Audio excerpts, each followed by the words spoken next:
Good times create weak people. Weak people create bad times. Bad times create strong people.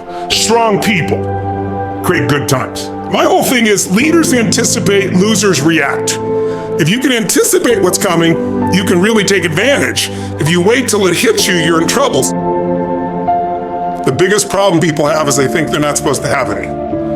And problems are the fuel for growth, right? And so it's like if you don't have any problems, you're either a liar or you might call them challenges. It feels better. I understand that. But, you know, anybody who doesn't have problems is either totally asleep at the wheel or they don't have much of any kind of a life. You know, no responsibility, nothing they're building.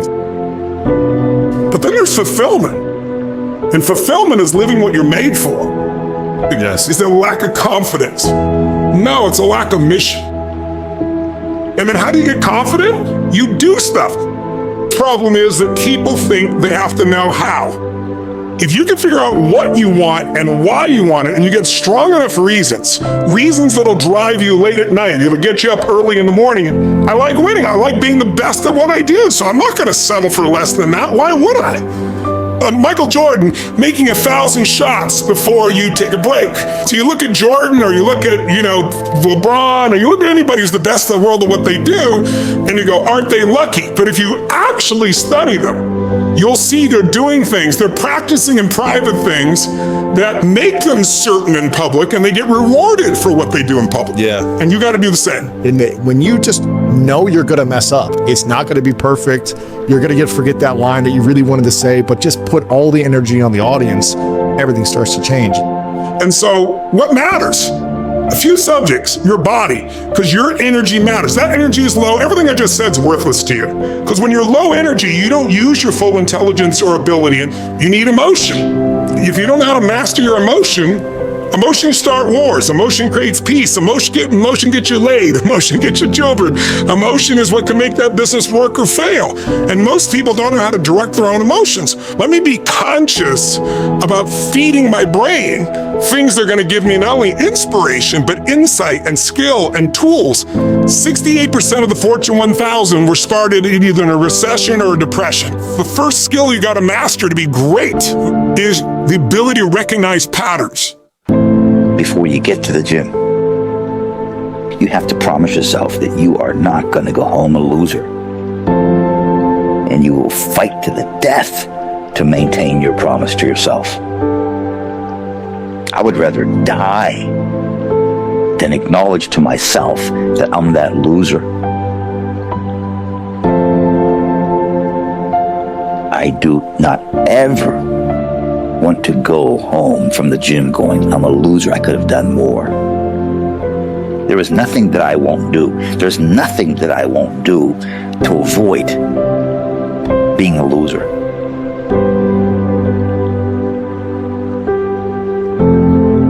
And if you think you could have done more, you're a loser.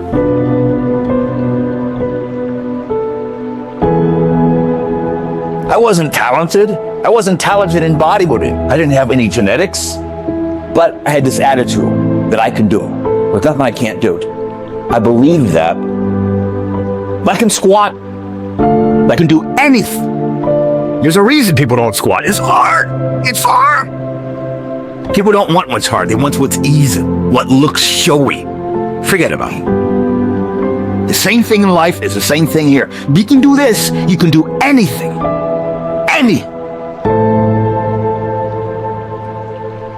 Naturally, everything that would like to you the poor monarchs and out breeze of that spilled them again. The giver reach for was content. Time, but that's so then that's brother real. You base of the crossing cells. So that whole much you more we should tell you for two huge legs. I'm not a hot lot, is it? Chin, big things. Swans, shrimp, stat.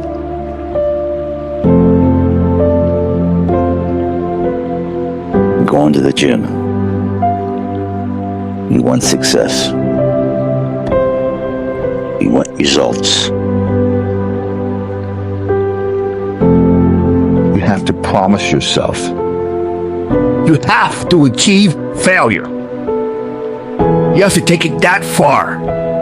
Nobody wants to go that far. It's too scary. But you know something? I got news for you.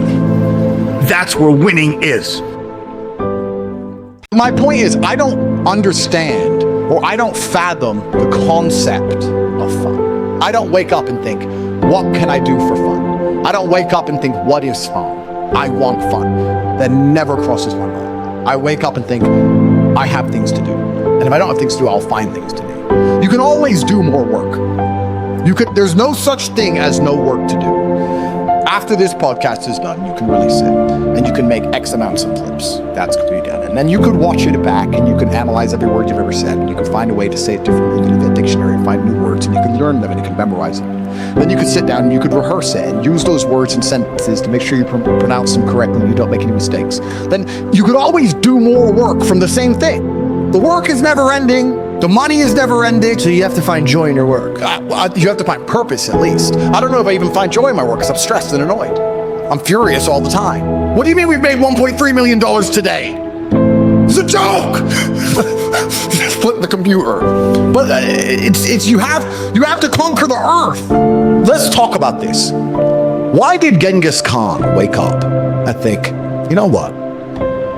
What can I do for fun? Well, I can play this instrument. Oh, shit. Play the instrument for me. Diddly-diddly. Boring. Okay, let me fuck this girl. Fuck her. Fuck her. Oh, kid number 84, boy. What's there to do? You know what, guys? Let's all get our horses and let's just ride over there and whatever we find, let's just take it. Why? Because it's the instinct to conquer. It's inside of a man. It's been dumbed down by the Matrix. They try and numb you. They numb you with entertainment. They try and put you in the festival crowd. They numb you with shit food. They numb you with depression, all this other garbage. But truthfully, if you're a man, you look in the mirror, what will make me happy? My empire will make me happy. That's why Alexander the Great did what he did, and Julius Caesar did what he did, and Genghis Khan did what he did. They didn't have Google Maps. They didn't know where they were going. They just said, no, we've decided we're going to go take shit from other people and show we're the best. And that's what we're doing now, the successful men at least, in a financial sense. Why am I making money? I have nothing to buy. There's nothing to buy. I have it all. I have 4 Kernan's eggs, a Rimac, a Bugatti, 53 other cars, 40 properties. There's nothing to buy. I'm just taking it from other people. I'm winning the game. I'm conquering. And that's what I think truly is going to give you purpose in life. It's just conquest. Men have always been this way. That's why war was even happening in the first place. The Mongols raided Vienna. How long does it take to ride from Ulaanbaatar, Mongolia, on a horse to Vienna, Austria, across all of Siberia? And they were still mad enough and bored enough to go, nah, we need that city over there. That's the masculine essence, and it's been numbed down inside of people. Do you think they were ever considering fun at any point during this conquest? Because I don't think they were. Well, do you think they were just trying to dominate others? Well, I don't think it's about trying to dominate. I think that inside of every single man, there's a God-given. I think that the entire world was built by this God-given drive to conquer. And to conquer doesn't always mean dominating others. You can conquer the sky by building a skyscraper. You can conquer by building roads. You can conquer by construction, not only by destruction. You conquer by turning up to a new territory and having a beautiful family and creating children. I think that's inside of every single man. I think it's been dumbed down by the Matrix, but I'm uninterested in fun. I don't understand the concept of fun. Fun is for women and children. All the women around me have fun. Last night, I went to a restaurant. My brother and I, 3 or 4 friends, maybe 25 of the most beautiful women you've ever seen in your life. We sit down at this table, all this fancy food comes, all these bottles of champagne come, everyone comes, the girls are laughing, drinking, everyone's having fun. Never at any point during the entire experience did I have any fun.